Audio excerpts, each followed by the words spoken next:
Assalamualaikum warahmatullahi wabarakatuh.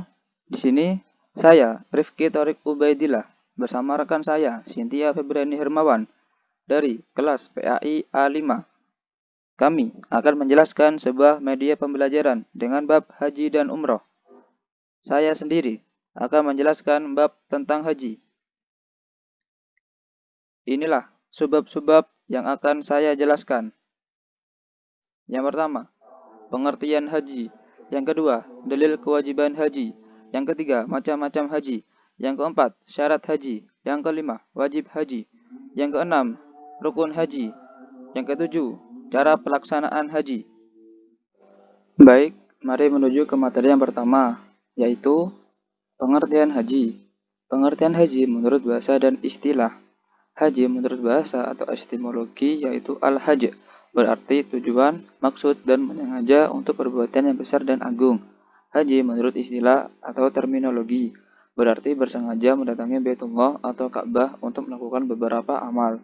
Haji adalah ibadah dengan tata cara tertentu dan dilaksanakan pada waktu tertentu pula, menurut syarat-syarat yang ditentukan oleh syarak semata-mata untuk mencari ridho Allah Subhanahu wa Ta'ala.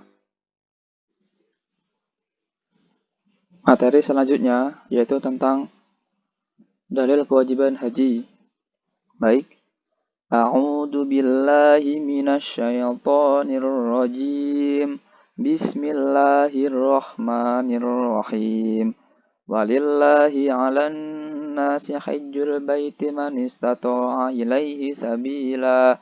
Wa man kafara fa innallaha ghaniyyun 'anil 'alamin. Yang artinya, menunaikan haji adalah kewajiban manusia kepada Allah, yaitu bagi orang yang mampu mengadakan perjalanan ke Baitullah. Quran Surat Ali Imran ayat 37. Materi selanjutnya yaitu macam-macam haji. Yang pertama, haji ifrad, yaitu dalam proses pelaksanaannya, ibadah yang pertama dilakukan adalah ibadah haji, kemudian ibadah umroh. Yang kedua, haji tamattu, yaitu dalam proses pelaksanaan haji dengan mengerjakan ibadah umroh terlebih dahulu, baru kemudian melaksanakan ibadah haji. Yang ketiga, haji qiron, yaitu dalam proses pelaksanaan haji yang digabung dengan mengerjakan amalan umroh dalam waktu bersamaan. Materi selanjutnya yaitu tentang syarat haji. Syarat haji yang pertama adalah Islam. Syarat haji yang kedua adalah berakal. Syarat haji yang ketiga adalah baligh. Syarat haji yang keempat adalah merdeka. Syarat haji yang kelima, mampu atau berkuasa. Baik, materi selanjutnya tentang rukun haji.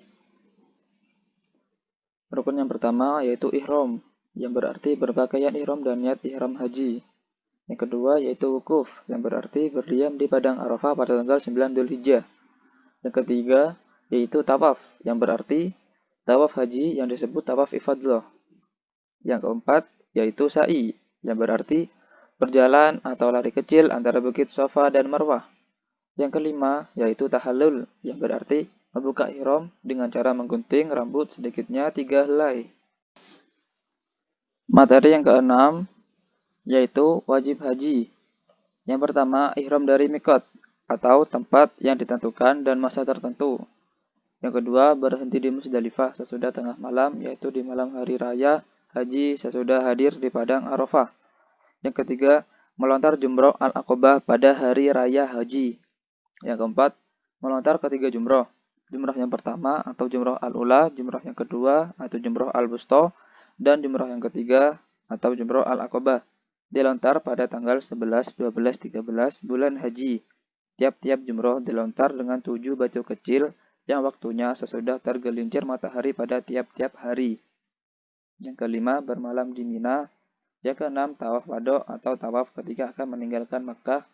Yang ketujuh, yaitu menjauhkan diri dari segala larangan atau yang diharamkan. Baik, materi selanjutnya yaitu penjelasan tentang wajib haji.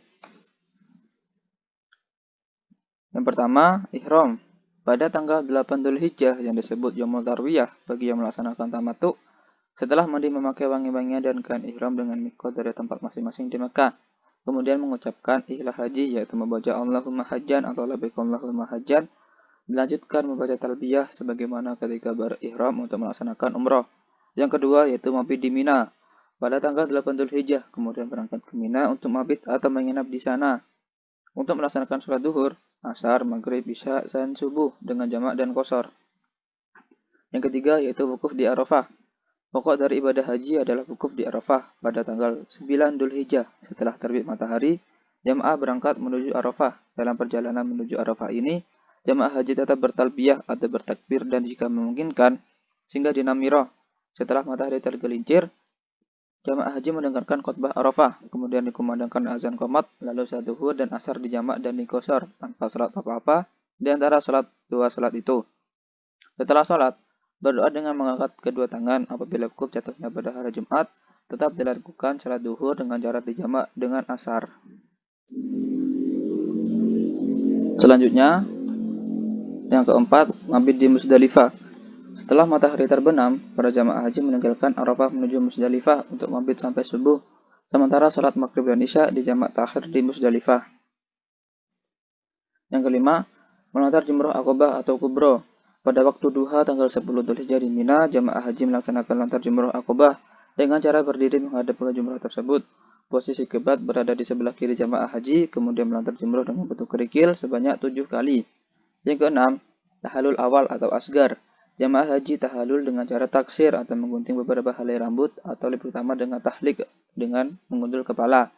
Bagi wanita cukup dengan taksir. Setelah tahalul awal ini, jamaah haji bebas dari larangan pada waktu ihram kecuali hubungan suami istri. Yang ketujuh, hadiyu atau kurban. Bagi mereka yang melaksanakan haji tamattu dan qiran wajib menyembelih hadiyu atau kurban. Perbedaannya adalah yang qiran membawa binatang dari rumah, sementara yang tamattu menyembelihnya di Mekah. Penyembelihan hadiyu dilaksanakan pada Yaumun Nahri tanggal 10 Dzulhijjah, dan jika tidak bisa dilaksanakan pada hari nahar, bisa dilakukan pada Ayyamut Tasyrik tanggal 11, 12, dan 13 Dzulhijjah. Selanjutnya, yang nomor 8 yaitu tawaf ifadah atau tahallul sani. Pada hari nahar setelah melontar jumroh Aqobah dan menyembelih hadiyu atau kurban, maka jamaah haji pergi ke Mekah untuk melaksanakan tawaf ifadah. Yang ke-9, melempar 3 jumroh. Pada tanggal 11 Dzulhijjah setelah duhur, jamaah melempar 3 jumroh, yaitu ula, wusta, dan Aqobah, masing-masing dengan 7 batu kerikil. Yang ke-10 yaitu tawaf wada. Sebelum meninggalkan Mekah, jamaah haji dianjurkan untuk melakukan tawaf wada atau perpisahan. Caranya sama dengan tawaf ifadah, dilakukan 7 putaran tanpa lari-lari kecil, tanpa sholat 2 rakaat di Maqam Ibrahim, dan tanpa sa'i. Nabi Muhammad SAW bersabda, yang artinya, janganlah salah seorang pulang sebelum mengakhiri urusan atau hajinya dengan tawaf wada di Baitullah. Hadis riwayat Muslim. Selanjutnya yaitu umroh. Pengertian umroh menurut bahasa yaitu bermakna ziarah, berkunjung, atau mengunjungi. Sedangkan menurut istilah, umroh adalah berkunjung ke Baitullah untuk melaksanakan tawaf, sa'i di antara Safa dan Marwah, serta mencukur rambut kepala atau memendekkannya demi mengharapkan ridho Allah Subhanahu wa Ta'ala. Umroh sendiri itu apa? Umroh adalah mengunjungi Ka'bah dengan serangkaian ibadah khusus di sekitarnya. Pelaksanaan umroh tidak terikat dengan miqat zamani, dengan arti ia dilakukan kapan saja, termasuk pada musim haji. Perbedaannya dengan haji ialah bahwa tidak ada wukuf di Arafah, berhenti di Musdalifah, melempar jumroh, dan menginap di Mina. Dengan begitu, ia merupakan haji dalam bentuknya yang lebih sederhana, sehingga umroh itu disebut dengan haji kecil. Selanjutnya yaitu macam-macam umroh. Macam-macam umroh ada 2, yaitu umroh mufrodah dan umroh tamattu. Umroh mufrodah yaitu umroh yang terpisah dari haji, sedangkan umroh tamattu yaitu umroh yang terpadu atau bersama haji. Dalil diwajibkannya umroh yaitu A'udzu billahi minasyaitonir rajim. Bismillahirrahmanirrahim. Wa atimmul hajja wal umrata lillah, yang artinya, dan sempurnakanlah oleh kalian haji dan umroh karena Allah. Quran Surat Al-Baqarah ayat 196. Syarat umroh. Yang pertama, Islam. Orang yang beragama Islam disebut juga Muslim. Yang kedua yaitu balik, telah sampai umur dewasa, bagi laki-laki antara 11 sampai 15 tahun dan bagi perempuan antara 9 sampai 12 tahun. Yang ketiga, berakal sehat. Yang keempat, merdeka. Yang kelima, ada mahram, khusus bagi wanita. Rukun umroh. Rukun umroh yang pertama yaitu ihram, berniat untuk melakukan umroh. Yang kedua, tawaf, mengelilingi Ka'bah sebanyak 7 kali dengan posisi Ka'bah berada di sebelah kiri jamaah. Yang ketiga, sa'i, berlari kecil dari Bukit Safa ke Bukit Marwah dan sebaliknya sebanyak 7 kali yang berakhir di Bukit Marwah. Yang keempat, tahallul, mencukur rambut minimal 3 helai. Yang kelima, tertib, melakukan umroh sesuai aturan yang ada. Tata cara pelaksanaan umroh.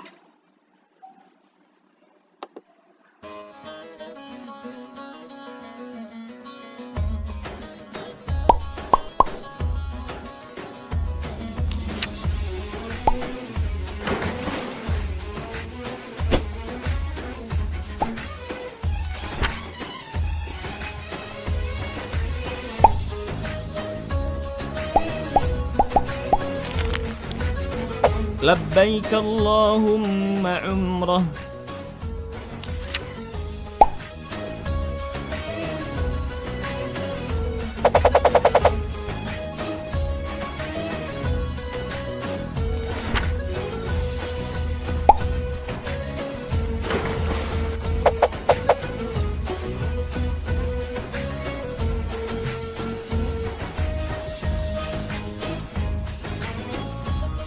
اللهم إن حبسني حابس فمحلي حيث حبستني.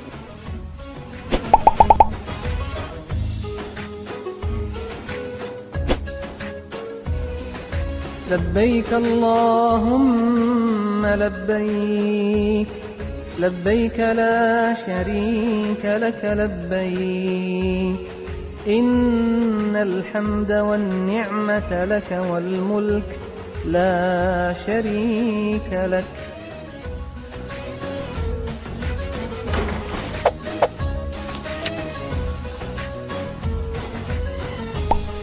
اللهم افتح لي أبواب رحمتك.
ربنا آتنا في الدنيا حسنة وفي الآخرة حسنة وقنا عذاب النار.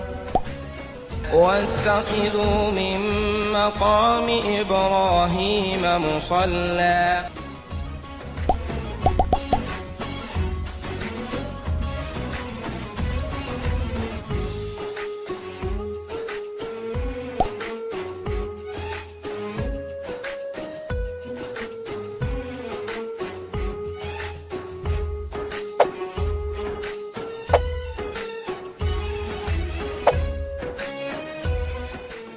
إن الصفا والمروة من شعائر الله.